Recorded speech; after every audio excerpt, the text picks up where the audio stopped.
라스트 빅딜 함께 하시죠. 오늘 시장 안에서 주목받았던 종목들 체크해보고요. 종가 매수 여부 확인하겠습니다. 네, 오늘은 김태성 ISF 본부장, 이주호 SP인베스트 본부장과 함께하겠습니다. 어서 오십시오. 네, 안녕하세요.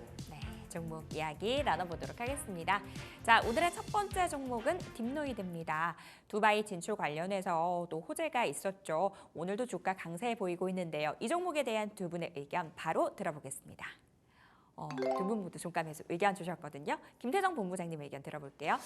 일단 뭐 사실 의료 AI 혹은 진단 쪽에 대해서는 아마 많은 투자자분들이 딥노이드보다는 아마 익숙하신 게 이제 루닛, 뷰노, JRK가 아닌가 싶어요. 네. 그도 그럴 것이 사실 이제 딥노이드 같은 경우에는 그동안의 가장 큰 문제는 뭐였냐면 굉장히 좋은 기술이다라고는 했지만 수주 잔고가 많이 없었던 부분이었거든요.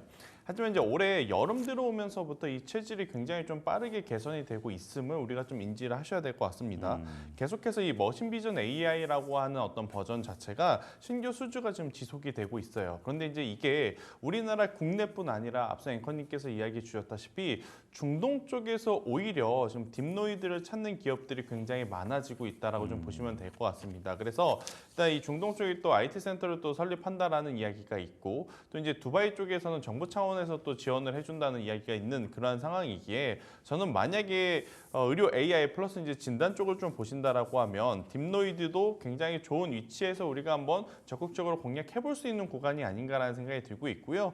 최근에 또 메이저 주체들의 수급의 연속성이 조금은 나타나고 있는 상황이라서 만약 이쪽에 관심 있게 보시는 분들 같은 경우에는 오늘의 구간, 오늘의 종가도 굉장히 의미 있게 베팅을 좀 할 수 있다 생각이 들고 있고요. 가장 중요한 건 장기 이평선을 오늘 돌파를 해주느냐, 그러니까 오늘이 아니죠. 그러니까 이번 달 안으로 좀 빠르게 돌파를 해준다라고 하면 저는 충분히 최근에 이 박스 상단 이 가격이라고 할 수 있는 9,000원대까지 한번 추가적인 상승도 좀 기대해 볼 수 있는 상황이라서요. 저는 딥노이드에 대해서는 긍정적인 이야기를 한번 드려보도록 하겠습니다. 네, 중동에서 러브콜이 이어지고 있고 그리고 의료 AI와 진단 쪽을 함께 바라본다면 딥노이드 괜찮은 선택지가 될 것 같다 이렇게 말씀을 해주셨습니다.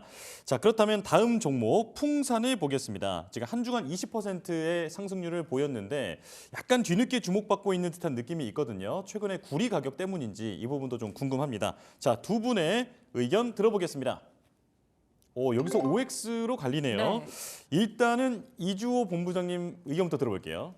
네, 일단 뭐 사실 방산주라고 하면은 많은 분들이 알고 계시는 3대장 하나에어로스페이스, 현대로템, LIG 넥슨 이렇게 세 종목이 있는데 네.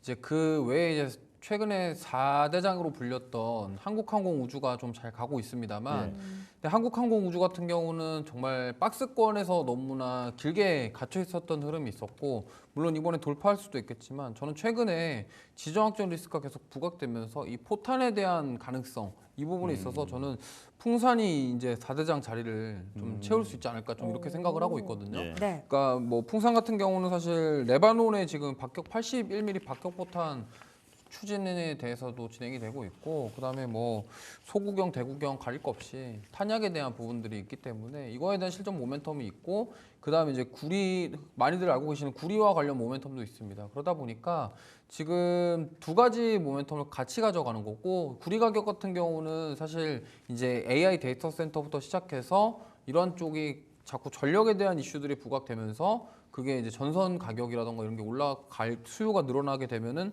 당연히 구리 가격도 다시 한번 올라갈 가능성이 있다라고 생각을 하고 있고요. 예. 그러다 보면은 지금 계속적으로 중국의 경기 부양책과 더불어서 미국 대선이 끝나면은 이제 노후 전력망 교체 이러한 것들이 하나씩 진행이 될 건데 예. 그에 따라서 저는 오히려 구리 가격의 상승이 한번 다시 올 수 있지 않을까. 그렇다고 한다면 지금 방산 모멘텀과 구리 모멘텀 두 가지를 가지고 있고 풍산 같은 경우는 지금 실적이 계속 좋아지고 있고 올해도 굉장히 좋게 마무리할 것으로 지금 예상이 되고 있기 때문에 지금 이 가격대에서 멈출 것이 아니라 추가 상승 여력도 충분히 있다라는 점 참고하시면서 보시면 좋겠고 네. 지금 올라오는 흐름 자체가 좀 이게 주가 회복력 자체도 굉장히 좋고 뭐 물론 다른 방산주보다는 아직 덜 올랐지만 그래도 요즘의 분위기가 좀 상승세로 계속적으로 이어갈 수 있다라는 점은 저는 긍정적으로 보고 있기 때문에 오늘 종가 매수 하셔도 괜찮다라는 말씀 드려보겠습니다. 네, 방산 구리 모멘텀 있고 실적도 좋다. 다 좋은 얘기 하셨거든요. 김태성 본부장님 X 맞나요?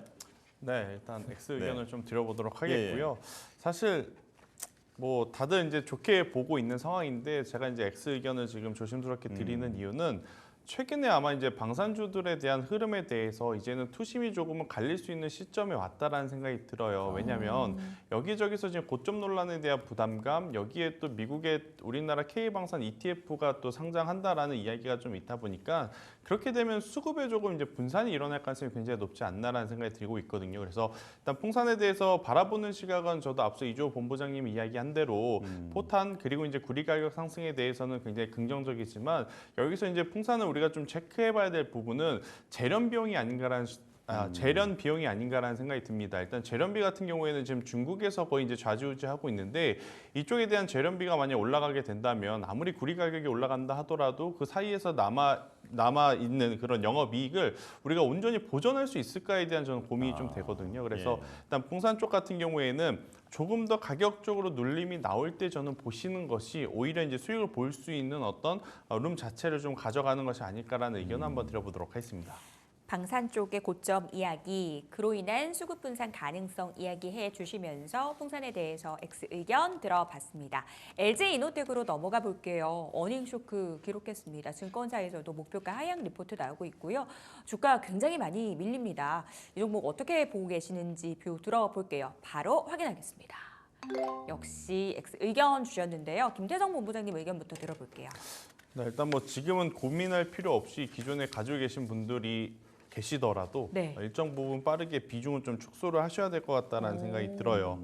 일단 두 가지인 거죠. LG이노텍을 바라보는 시선은 그들이 여러 가지 부품을 만든다 하더라도 전체 매출의 상당 부분이 이 애플 쪽으로 이제 발생을 하고 있는데 애플에 관련한 어떤 부정적인 리포트들이 지금 쏟아지고 있고 단순히 그럴 거야 그럴 가능성이 높아 이게 아니라 실제로 아이폰 16에 대한 판매량에 대해서 조금은 이 부정적인 시선 혹은 시각들이 지금 맞는 상황이거든요. 그러다 보니까 어제 이제 애플도 고점에서 많이 밀려 내려온 상황, 당연히 LG이노텍 혹은 BH 같은 경우에는 지금 이 기업들의 주가가 올라가지 못하는 게 실질적으로 아이폰 16의 판매량에 지금 부진을 나타내는 것이 아닐까라는 의심이 있었거든요. 근데 그 의심에 어떻게 보면 마침표를 좀 찍어주는 그런 뉴스가 나왔기 때문에 주가의 조정은 당분간 뭐 깊어지진 않겠지만 늘어질 가능성은 저는 높다라는 생각이 들어요. 그래서 자칫 LG이노텍 BH를 바라보시는 분들, 그러니까 이젠 이 정도면 한번 신규 매수를 해봐도 괜찮겠지라고 생각하시는 분들도 저는 지금은 다소 이제 시기적으로 떨어지는 칼날이기 때문에 조심하셔야 되지 않을까라는 의견 한번 드려보면서 X 의견을 한번 드리도록 하겠습니다. 의심이 확신이 된 상황에서 지금 떨어지는 칼날을 잡을 필요 없다라고 말씀 주셨어요. 이주호 본부장님께서 덧붙여 주신다면요. 네, 저도 비슷한 의견이고요. 사실 지금 이런 상황에서 뭐 이게 바닥이냐 저가 매수냐 이렇게 판단하기에는 아직 이르고 어떻게 좀 크게 보면은 사실 4월 달에 저점이었던 자리를 한 번 더 깨면서 이탈을 한 거거든요. 그러니까 저점을 완벽하게 낮춘 흐름이 나왔기 때문에 계속적으로 지금 우하향세를 이어가고 있다는 점. 최근에 뭐 반등이 좀 세게 나오긴 했습니다만 그래도 다시금 올랐던 부분을 반납하면서 빠졌던 부분들은 역시나 하방에 대한 그런 부분들이 계속적으로 또 우위에 있다라고 볼 수 있겠고 결국에는 지금 애플에 대한 판매량에 대한 부분들이 결국에 이게 단기간에 뭔가 개선되기에는 쉽지 않을 거라고 저는 보고 있어요. 그러다 보니까 어느 정도 시간이 걸릴 부분들 그리고 그러면 단기간에 어떤 뭐 실적이 개선되거나 아니면 뭐 V자 반등 형태로 좀 세게 반등이 나와줄 모멘텀이 있냐라고 본다고 한다면 그 부분도 부재하다라는 점에서 지금 뭐 신규 관점이라던가 아니면 뭐 비중 확대라던가 이렇게 보시기보다는 좀 지켜보시면서 어느 정도 하방을 확보하는 모습들을 확인하고 들어가셔도 늦지 않다라는 생각 말씀드리겠습니다. 예, LG이노텍과 BH 같은 종목들 일단 나와라. 네, 시간이 좀 걸릴 것 같다. 이렇게 이렇게 요약을 할 수 있겠습니다. 자, 이번엔 HD 현대 마린솔루션 보겠습니다. 3분기의 영업이익이 전년보다 66% 올랐다고 하죠. 자, 이로 인해서 배당 기대감까지 높아지고 있는 상황인데 종가 매수 의견 들어보겠습니다. 자, 두 분 다 자신 있게 동그라미 들어주셨고요. 김태성 본부장님 의견부터 들어볼게요. 일단 뭐 조선사 같은 경우에는 혹은 이제 조선 기자재 같은 경우에는 저는 크게 무리 없이 올해 연말이 아니라 내년 상반기까지는 좀 보셔야 되지 않을까 싶고요. 조선 기자재 안에서도 사실은 최근 1년에서 2년 사이에 과거에 전통적으로 조선 기자재 하면 움직였었던 종목분들은 오히려 가지 못하고 대표적으로 이제 피팅 밸브류, 태광, 성광밴드 혹은 본행제 쪽의 한국카본이라든지 동성화이텍 이쪽은 가지 못하고 새로운 얼굴들이 조금 더 좋은 변동성을 보이는 것 같아요. 또 올해 같은 경우에는 세진중공업이라고 하는 기자재도 있었고 또 이제 최근에는 지금 이야기 드리는 HD 현대마린솔루션과 같은 기업들이 굉장히 아웃퍼폼을 하고 있다고 좀 보시면 될 것 같은데 결국 두 가지 포인트입니다. 일단 첫 번째로는 지금 HD 현대마린솔루션이 하고 있는 일은 FSRU라 그래서 부유식 LNG 터미널을 이제 만드는데 이걸 기존에 이제 기간이 다 된 LNG 선박을 개조하는 어떤 작업이라고 좀 해요. 근데 이게 더 중요한 게 뭐냐면 굉장히 기존에 이제 배를 개조하는 것이기 때문에 처음에 배를 만드는 것보다 기간은 짧은데 LNG 배를 만드는 것보다 비용은 더 많이 들어간다라고 합니다. 그러니까 짧은 기간 안에 더 높은 영업 마진율을 좀 가지고 올 수 있어서 굉장히 효율적인 사업이다라고 좀 보시면 될 것 같은데 지금 여러분들 우리나라뿐만 아니라 전 세계 조선사들이 수주 잔고 높은 이유 중에 하나가 뭐냐면 기한이 다 된 배들이 많다라는 거지 않습니까? 그러면 이들이 또 할 수 있는 이 개선 사업, 개조 사업 또한 당연히 수주 잔고가 지금 계속 이제 물밀듯이 들어오는 상황이라서 저는 충분히 지금의 위치뿐만 아니라 중장기적으로도 굉장히 관심 있게 좀 보셔도 괜찮지 않겠나라는 의견 한번 드려보도록 하겠고요. 예. 여기에 이제 가능성에 이번에 실적이 또 확인을 해줬기 때문에 저는 단기적으로도 중장기적으로도 매력적인 부분들이 굉장히 많다로 정리드리겠습니다. 네, 배를 새로 건조하는 것보다 고쳐서 쓰는 부분이 시간은 단축하는데 비용은 또 그만큼 든다라고 말씀을 해주시니까 좀 매력적으로 느껴지는데요. 자, 이주호 본부장님 의견도 들어볼게요. 네, 저는 추가적으로도 말씀을 드리자면 네. 다 말씀 다 하셔가지고 뭐 사실 이 현대마린솔루션 같은 경우는 이제 애프터 서비스를 하고 있습니다. 그러니까 선박을 인도한 이후에 이제 뭐 여러 가지 부품 공급이라던가 뭐 전장품들 기타 등등에 대해서 좀 AS 서비스를 하고 있다 이렇게 보시면 되겠고요.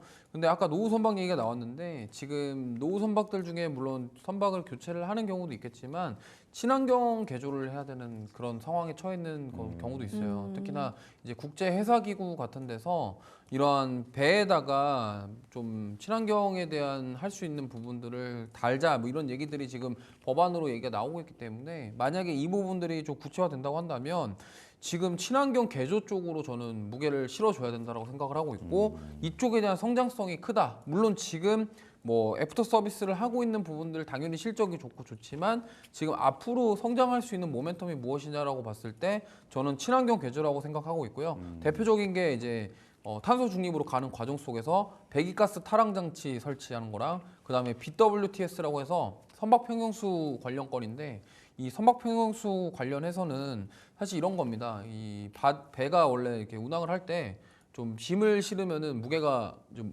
저기 무거워지잖아요. 네. 그때는 이제 배 하부에 있는 물탱크에서 물을 빼고 그다음에 이제 짐을 내리면은 물을 채워서 균형을 맞춰주는 그런 게 있어요. 그 네네. 선박 쪽에. 근데 이게 이제 그 이렇게 바닷물을 넣고 뺐다 하면서 미생물들이 이제 뭐 미국 쪽에 살던 미생물을 그렇죠. 예를 들어서 우리나라 쪽으로 오면은 생태계를 파괴시킨다 뭐 이런 게 있다고 해요. 저도 방역 때도 한창 이슈됐던 예, 문제였어요. 예, 그거는 제가 뭐 전문 분야는 아니어서 잘 모르겠지만 하여튼 미생물들이 그런 인도양이라던가 대서양에 사는 애들이 뭐 다른가 봐요. 그래가지고 뭐 이렇게 하면은 환경 오염시킬 수 있다, 생태계를 네. 파괴한다 이런 게 있어서 그 국제회사 기구에서 이거를 의무적으로 설치해야 된다는 법안이 계속 나오고 있어요. 그러다 보니까 이 BWTS 같은 경우는 이 앞으로 좀 가능성이 높다라고 생각을 하고 있고 좀 매력적인 먹거리 산업 중에 하나다라고 보시면 되겠고 그 다음에 이제 보통 선박 만들 때 배관이라던가 이런 게 한번 만들어지면은 그 구조를 바꾸기가 힘들어요. 네. 무슨 말이냐면 그 배를 한번 지을 때 그 돈도 어마무시하고요.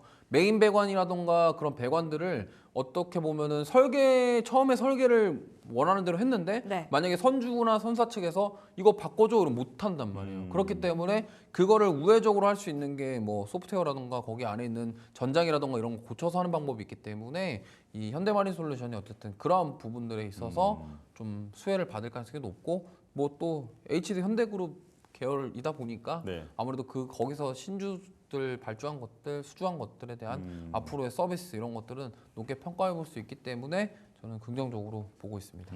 지금 실적도 충분히 좋은데 여기에 더해지는 추가적인 미래 성장성, 이 친환경 개조 사업에 대한 성장성에 대해서도 이야기 들어봤습니다.